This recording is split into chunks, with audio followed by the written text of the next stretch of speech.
क्या कारण था कि सिटिंग कई सीटें Bharatiya Janata party, Janata Dal United, NDA का गठबंधन सिटिंग कई सीटें हार चुका है। छपरा नवादा आपकी सहरसा वाली सीट, तो ये तमाम सीटें जो इनकी परंपरागत सीटें थी, क्या कारण रहा कि ये सीटें एनडीए गठबंधन हारा। हम लोग नालंदा वाली सीट पर हम लोग दूसरे नंबर पर हैं। हम लोग भाई अकेली पार्टी है लोक जनशक्ति पार्टी रामविलास जो अकेले चुनाव लड़ने की हिम्मत रखती है। आप मुझे बता दीजिए कि जिस गठबंधन का आप हिस्सा हैं, उस गठबंधन को आप अपना वोट कितना दिला पाए हैं। दूसरे के वोट पर जीत कर खुश होना, मुझे नहीं लगता कि वो जितने अनुभवी हैं उनको शोभा देता है। आप निकाल के देख लीजिए आंकड़े कि भैया कहाँ पे पासवानों ने या अनुसूचित जाति समाज ने इनका समर्थन किया, कहाँ पे किया। वैशाली तक में नहीं किया, उत्तराधिकारी तक की मेरी लड़ाई नहीं है। और वो तो मेरी लड़ाई भाई, मेरी तो रगों में उनका खून है ना, उनका बेटा हूँ। कोई नहीं भी बोलेगा तब भी वो मानेगा भैया कि मैं उनका बेटा हूँ, मैं उनका खून हूँ। मेरी लड़ाई बिहार को विकसित बनाने की है, एक सीट जीतने की नहीं। किसी की कृपा हो रहा बढ़ता अपराध हो या फिर जिस तरीके से राज्य सरकार खामोश रहती है इन तमाम असामाजिक तत्वों के द्वारा की गई हरकतों के ऊपर, एक गिरफ्तारी किसी की नहीं होती। कोई अपराधी आज तक, भले वो जहरीली शराब की वजह से में लिप्त अपराधी हों, जो अवैध ऐसी शराब का निर्माण करते हों, जो आयात करते हों, ये तमाम कारण है कि भैया इस तरीके के परिणाम आए। और ये एनडीए के लिए ज़रूर मुझे लगता है चिंता का विषय होना चाहिए, सोचना चाहिए भैया कि अभी कुछ दिनों पहले इतने अच्छे परिणाम थे वहाँ पे, क्या कारण रहा कि उसका जो चीज़ कैरी फॉरवर्ड यहाँ बिहार में होनी चाहिए थी, क्या कारण था कि सिटिंग कई सीटें Bharatiya Janata party, Janata Dal United, NDA का गठबंधन सिटिंग कई सीटें हार चुका है। जो परंपरागत सीटें भी इनकी रही थी, भले आप ये मोतिहारी वगैरह की सीट हो उस तरफ, या इधर आपकी खगड़िया बेगूसराय वाली सीट हो, बेतिया की सीट हो, ये तमाम परंपरागत सीटें थी इनकी।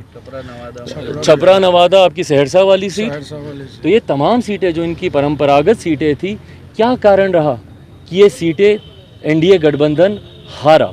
तो इन तमाम चीज़ों पर, और यही वो सारे कारण हैं, भले वो महापुरुषों का अपमान हो, बढ़ता अनुसूचित जाति पिछड़ा वर्ग के ऊपर बढ़ता उत्पीड़न हो, और या फिर इस तरीके की नीतियां, जहरीली शराब को आप रोक नहीं पाते, शराबबंदी कानून आपका विफल होता जा रहा है। एक के बाद एक तमाम ये कारण जिम्मेदार बनते हैं इस तरीके के परिणाम का। तो यकीनन एनडीए के लिए मुझे लगता है ये समीक्षा की बात है। जहाँ तक रही बात लोक जनशक्ति पार्टी की, पिछले उपचुनाव में हम लोगों को तीसरी शक्ति के तौर पर कहीं ना कहीं चिन्हित किया गया था। तीसरे नंबर पर हम लोग उपचुनाव में आए थे। मुझे खुशी है कि कुछ जगहों पर एक पायदान और ऊपर लोक जनशक्ति पार्टी रामविलास गई है। हम लोग नालंदा वाली सीट पर हम लोग दूसरे नंबर पर हैं हम लोग, और बाकी भी तमाम सीटों पर जिस तरीके से तीसरे नंबर पर हैं हम लोग, वहाँ पे जहानाबाद वगैरह वाली सीट पर। तो जिस तरीके से लोक जनशक्ति पार्टी रामविलास का जनाधार हर बीते चुनाव के साथ बढ़ता जा रहा है, लोगों का विश्वास बढ़ता जा रहा है। और भाई विपरीत परिस्थितियां, बार बार चुनाव आता है। अब मुझे नहीं पता कि यह संजोग है या कोई प्रयोग हो रहा है, मुझे नहीं पता, पर जिस तरीके से हर चुनाव के आसपास मुझे उलझा दिया जाता है, इस चुनाव में दुख है। एक दिन भी मैं कहीं प्रचार के लिए नहीं जा पाया। कारण आप सब जानते हैं किस वजह से मैं नहीं जा पाया, जिन परिस्थितियों में मैं उलझा रहा। उसके बावजूद अगर जनता ने इतना समर्थन दिया है, और हर बीते चुनाव के साथ जैसा मैंने कहा कि पार्टी का जनाधार बढ़ता जा रहा है, ये हम लोगों के लिए ज़रूर एक खुशी की बात है। और आने वाले समय में इसी राह पर चलते हुए, भाई अकेली पार्टी है लोक जनशक्ति पार्टी रामविलास जो अकेले चुनाव लड़ने की हिम्मत रखती है, और ना सिर्फ हिम्मत रखती है बल्कि हर चुनाव के साथ लोगों का विश्वास भी हम लोगों पे बढ़ता जा रहा है। और इसी क्रम को आगे भी बढ़ाते हुए अगले साल, 1.5 साल, जब तक मध्यावधि चुनाव नहीं होते, लोकसभा से पहले संभवतः होंगे, तब तक अकेले चलने की रणनीति पर ही लोक जनशक्ति पार्टी रामविलास काम करेगी। एक सवाल है चिराग जी की, आज आपके चाचा ने एक बयान दिया है और कहा है कि जिस तरह से वैशाली में राष्ट्रीय लोक जनशक्ति पार्टी की जीत हुई है, उस पर उन्होंने कहा है कि ये असली उत्तराधिकारी रामविलास पासवान के मैं ही हूँ, इसलिए जनता ने मुझे जिताया है। अरे प्रभु, अभी तक उत्तराधिकारी की लड़ाई पर ही वो बैठे हुए हैं क्या? पानी बहुत बह चुका है गंगा से, आगे बढ़ने की ज़रूरत है। ये जनता पे छोड़ दीजिए ना, किसको उत्तराधिकारी जनता समझती है नहीं समझती है।